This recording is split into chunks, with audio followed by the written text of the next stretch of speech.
It doesn't sound like Mr. Ahmadinejad is in a very cooperative mood.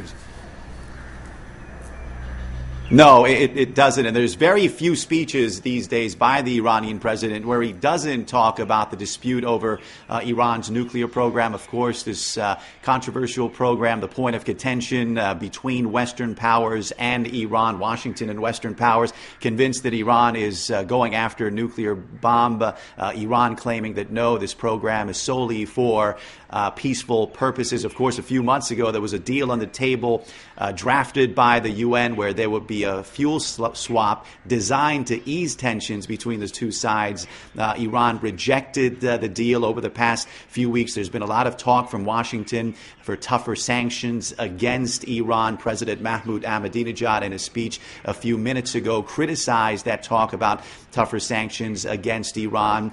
He said Washington, with this talk, was undermining the UN's nuclear watchdog. And in fact, a few days ago, as many of you know, Iran announced plans to expand its nuclear program. But this was vintage President Mahmoud Ahmadinejad in his speech marking the anniversary celebration of the Islamic Revolution. As he's done in the past, he blasted the West and what he calls Western imperialism and praised the Islamic Revolution of 1979. He praised Iran's advancements in technology, sciences, and the arts. He mentioned the recent satellite that was launched into space. He said Iran has been on the forefront of humanity and its government is based on human dignity. And as he always does, he blasted the West, Western capitalism, and Western values. Here's what he had to say.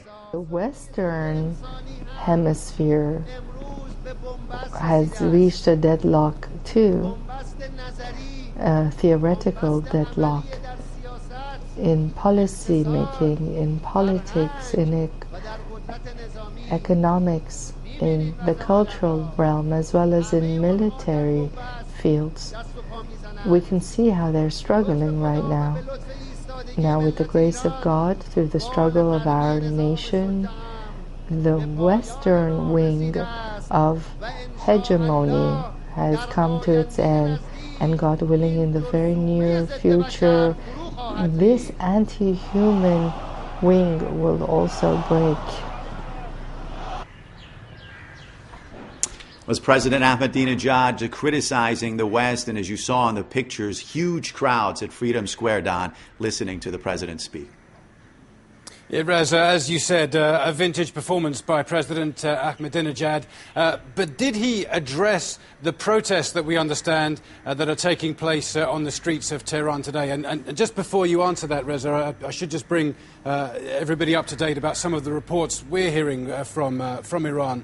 Opposition websites are saying that one of the opposition leaders, Mehdi Karoubi, was attempting to meet with supporters when a window in his car was broken. He changed cars and he managed to leave the scene uninjured. But what can you tell us about the events on the streets? And has the president even addressed the fact that there's another side of the story in Iran today?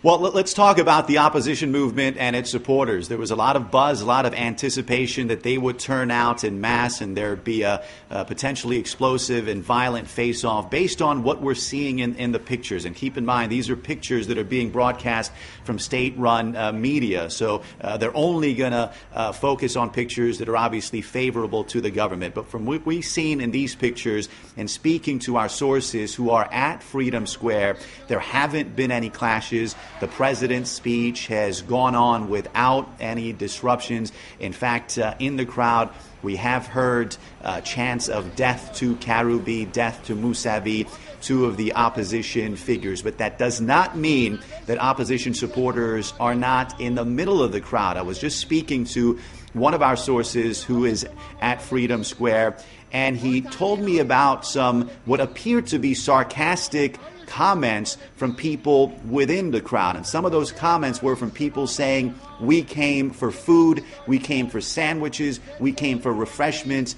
Where are they? Now, that's a reference to some criticism against the Iranian government, allegations that they've tried to coax people here and in the past to come to these government sanctions events with offering them food, with offering them beverages. Now, here, according to our sources, you have people within this crowd saying, Where's our food? Where's our refreshments? So an indication that perhaps there are some supporters of the opposition movement there, but as far as clashes within this particular area, according to our sources, there have not been any right now.